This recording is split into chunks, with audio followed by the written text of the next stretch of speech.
നമസ്കാരം. ഇറാൻ യുദ്ധത്തിൽ നിന്നും പിന്നോട്ട് പോകുന്നു. അമേരിക്കയും ഇറാനും ഉടനെ ഏറ്റുമുട്ടില്ല. ലോകത്തിനൊരു ആശ്വാസ വാർത്തയാണ്.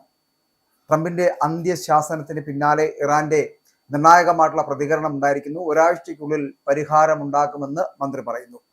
പശ്ചിമേഷ്യയിൽ അമേരിക്കൻ സൈനിക സന്നാഹം ഒക്കെ വലിയ ശക്തമാകുന്നതിനിടെയാണ് ഈ സൈനിക ഏറ്റുമുട്ടൽ ഒഴിവാക്കാൻ വേണ്ടിയിട്ട് ഒരാഴ്ചയ്ക്കുള്ളിൽ ഒരു നയതന്ത്രപരമായിട്ടുള്ള തീരുമാനം ഉണ്ടാകുമെന്ന് ഇറാന്റെ വിദേശകാര്യമന്ത്രിയായിട്ടുള്ള അബ്ബാസ് അരാഗ്ചി പറയുന്നത്. MS Now എന്ന് പറയപ്പെടുന്ന ചാനലിലെ മോർണിംഗ് ഷോ പരിപാടിയിൽ നിന്നാണ് ഇത്തരത്തിലൊരു അഭിമുഖത്തിൽ അദ്ദേഹം ഇങ്ങനെ ഒരു കാര്യം വ്യക്തമാക്കിയത്. ഇതൊരു വലിയ ആശ്വാസകരമാകുന്ന ഒരു വാർത്തയാണ്, ലോകത്തിന് തന്നെ ആശ്വാസകരമാകുന്ന വാർത്ത. കാരണം ഒരു യുദ്ധം ഒഴിവാകുന്നു എന്നുള്ളൊരു ഒരു തോന്നൽ ഉണ്ടാക്കുന്നുണ്ട്. പക്ഷേ അത് നടക്കുമോ എന്നുള്ള കാര്യത്തിൽ വ്യക്തതയില്ല. അമേരിക്കൻ വിമാനവാഹിനി കപ്പലുകൾ ഉൾപ്പെടെ മേഖലയിൽ വിന്യസിച്ച സാഹചര്യത്തിൽ യുദ്ധഭീതി നിലനിൽക്കുകയാണ് ഇറാന്റെ ഭാഗത്തു നിന്നുള്ള ഈ നിർണായകമായിട്ടുള്ള ഒരു പ്രതികരണം വന്നിട്ടുള്ളത് എന്നുള്ളതാണ്. പ്രസിഡന്റ് ഡൊണാൾഡ് ട്രംപിന്റെ മധ്യേഷ്യൻ പ്രതിനിധിയായിട്ടുള്ള സ്റ്റീവ് വിറ്റ്കോഫിന് സമർപ്പിക്കുവാനുള്ള നിർദ്ദേശങ്ങൾ ഇറാൻ തയ്യാറാക്കി വരികയാണ്. 2-3 ദിവസത്തിനുള്ളിൽ തന്നെ ഇത് പൂർത്തിയാക്കുമെന്നും മേലധികാരികളുടെ അംഗീകാരം ലഭിച്ചാൽ ഉടൻ തന്നെ അമേരിക്കയ്ക്ക് കൈമാറുമെന്നും ഒക്കെ അദ്ദേഹം പറയുന്നുണ്ട്.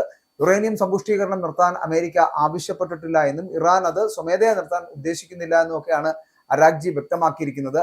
ഇറാന്റെ ആണവ പദ്ധതി വളരെ സമാധാനപരമായിട്ടുള്ള ആവശ്യങ്ങൾക്ക് മാത്രമുള്ളതാണ് എന്ന് ഉറപ്പാക്കാനുള്ള ചർച്ചകളാണ് ഇപ്പോൾ നടന്നുകൊണ്ടിരിക്കുന്നത്.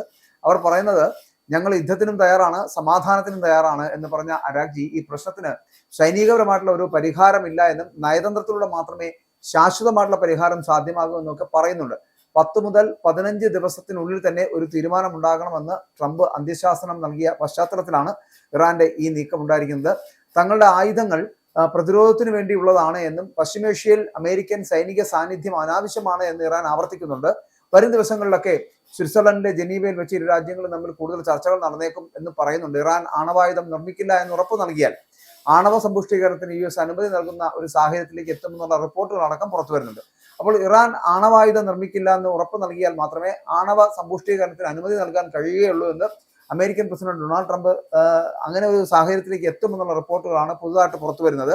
പ്രമുഖ അമേരിക്കൻ പ്രസിദ്ധീകരണമായിട്ടുള്ള ആക്സിയോസ് ആണ് ഇത് സംബന്ധിച്ചുള്ള വാർത്തകൾ പുറത്തുവിട്ടിരിക്കുന്നത്. എന്നാൽ വാഷിംഗ്ടന്റെ ആവശ്യങ്ങൾ ഇറാൻ അംഗീകരിക്കാത്ത പക്ഷം ഇറാന്റെ പരമോന്നത നേതാവായിട്ടുള്ള ആയത്തുള്ള അലി ഖമേനിയെയും അദ്ദേഹത്തിന്റെ പിൻഗാമിയായി കരുതപ്പെടുന്ന മകൻ മോജ്തബയെയും വധിക്കുവാൻ തന്നെയാണ് ട്രംപ് പദ്ധതിയിട്ടുള്ളത് എന്നുള്ള സൂചനകളാണ് റിപ്പോർട്ടിൽ പറയുന്നത്. ഇത് മാത്രമല്ല, മിഡിൽ ഈസ്റ്റിൽ അമേരിക്കൻ സൈനിക സാന്നിധ്യം ശക്തമാകുന്നതിനിടയിലാണ് നയതന്ത്ര ചർച്ചകൾക്കുള്ള സാധ്യതകൾ ട്രംപ് ഭരണകൂടം പരിശോധിക്കുന്നത് എന്നുള്ളതാണ്.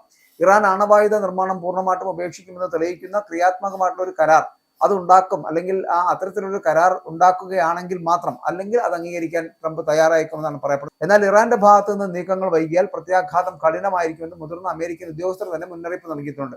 ഒപ്പം തന്നെ ഖമേനിയെയും ഭരണനേതൃത്വത്തിലുള്ള മുല്ലമാരെയും ഒക്കെ ലക്ഷ്യം വെച്ചുള്ള ആക്രമണം ഉൾപ്പെടെയുള്ള വിവിധ സൈനിക നീക്കങ്ങൾ പെന്റഗൺ ട്രംപിന് മുന്നിൽ സമർപ്പിച്ചിട്ടുണ്ട്. അത് എപ്പോൾ വേണം നടക്കുകയും ചെയ്യാം. അതേസമയം ആണവ പദ്ധതിയെ ചൊല്ലിയുള്ള തർക്കം അത് പരിഹരിക്കാനായില്ല എങ്കിൽ സൈനിക ഏറ്റുമുട്ടലിലേക്ക് കാര്യങ്ങൾ നീങ്ങുമെന്ന് ഗൾഫ് രാജ്യങ്ങളും ഇസ്രായേലും ഒക്കെ ഭയപ്പെടുന്നുണ്ട്. 2003 ഇറാഖ് അധിനിവേശത്തിന് ശേഷം മിഡിൽ ഈസ്റ്റിലെ ഏറ്റവും വലിയ സൈനിക വിന്യാസമാണ് അമേരിക്ക ഇപ്പോൾ നടത്തിക്കൊണ്ടിരിക്കുന്നത് എന്ന് പറയേണ്ടിയിരിക്കുന്നു. മാത്രമല്ല, ഇറാന്റെ ആണവ കേന്ദ്രങ്ങളിൽ ഇസ്രായേലുമായിട്ട് ചേർന്നുകൊണ്ട് സംയുക്തമായിട്ടുള്ള ഒരു സൈനിക ആക്രമണം നടത്തുവാനുള്ള സാധ്യതകളും തള്ളിക്കളയാനാവില്ല എന്നുള്ളതാണ്. ഈ വാരാന്ത്യത്തിൽ തന്നെ ഇറാനെതിരെ അമേരിക്കൻ സൈന്യം ആക്രമണം നടത്തിയേക്കുമെന്നുള്ള റിപ്പോർട്ടുകൾ നേരത്തെ തന്നെ വന്നിരുന്നുവെങ്കിലും ട്രംപ് ഇതുവരെയും അതിനൊരു അന്തിമ തീരുമാനം എടുത്തിട്ടില്ല എന്നുള്ളതാണ്. ഇപ്പോൾ യുറേനിയം സമ്പുഷ്ടീകരണം, മിസൈൽ പരീക്ഷണം, ഉപരോധങ്ങൾ നീക്കൽ തുടങ്ങിയ വിഷയങ്ങളിലൊക്കെ ഇരു രാജ്യങ്ങളും തമ്മിലുള്ള ചർച്ചകൾ അത് നിലവിൽ സ്തംഭനാവസ്ഥയിലാണ്. എന്നാൽ ആണവ പദ്ധതി സമാധാനപരമായിട്ടുള്ള ആവശ്യങ്ങൾക്ക് മാത്രമാണ് എന്ന് ഉറപ്പുവരുത്തുന്ന വിശദമായിട്ടുള്ള ഒരു നിർദ്ദേശം വരും ദിവസങ്ങളിൽ സമർപ്പിക്കുമെന്ന് തന്നെയാണ് ഇറാൻ വിദേശകാര്യമന്ത്രിയായിട്ടുള്ള അബ്ബാസ് അരാഗ്ചി വ്യക്തമാക്കിയിരിക്കുന്നത്. അപ്പോൾ ഇതിന് പകരമായിട്ട് അമേരിക്ക ഏർപ്പെടുത്തിയ സാമ്പത്തികമായിട്ടുള്ള ഉപരോധങ്ങൾ പിൻവലിക്കണമെന്നുള്ള ഇറാന്റെ ആവശ്യം ഐക്യരാഷ്ട്രസഭയുടെ ആണവ പരീക്ഷണ അല്ലെങ്കിൽ ആണവ നിരീക്ഷണ ഏജൻസി മേധാവി റാഫേൽ ഗ്രോസിയും അടക്കം ഈ വിഷയങ്ങളിൽ ഇടപെടുന്നുണ്ട്. അതുകൊണ്ട് തന്നെ വ്യക്തമായ ഒരു ധാരണയിലേക്ക് എത്താൻ കഴിയുന്നില്ല എന്നുള്ളതാണ് ഏറ്റവും വലിയ പ്രത്യേകത. വലിയൊരു ആശ്വാസം എന്ന് പറയുന്നത് ഇറാൻ ഉടനെ ഒരു യുദ്ധത്തിലേക്ക് എത്തുന്നില്ല എന്നുള്ളതാണ്. പക്ഷെ ഒരിക്കലും നമുക്ക് ട്രംപിനെ വിശ്വസിക്കാൻ കഴിയാത്തത് കൊണ്ട് തന്നെ ഖമേനിയെയും ഖമേനിയുടെ മകനെയും വധിക്കുക എന്നൊരു ലക്ഷ്യത്തിലേക്ക് നീങ്ങുന്നുണ്ട്. അതുകൊണ്ട് ഇറാൻ യുദ്ധത്തിൽ നിന്ന് പിന്നോട്ട് പോയാലും ചിലപ്പോൾ അമേരിക്ക അത്തരത്തിലൊരു സാഹചര്യം ഉണ്ടാക്കിയെടുക്കാനുള്ള സാധ്യതയില്ല. അമേരിക്കയും ഇറാനും തമ്മിലുള്ള ഏറ്റുമുട്ടൽ ഉടനില്ല എന്ന് നമ്മൾ പറയുമ്പോഴും എപ്പോൾ വേണമെങ്കിലും സംഭവിക്കാമെന്നുള്ളതാണ് നമുക്ക് മനസ്സിലാക്കാൻ കഴിയുന്നത്.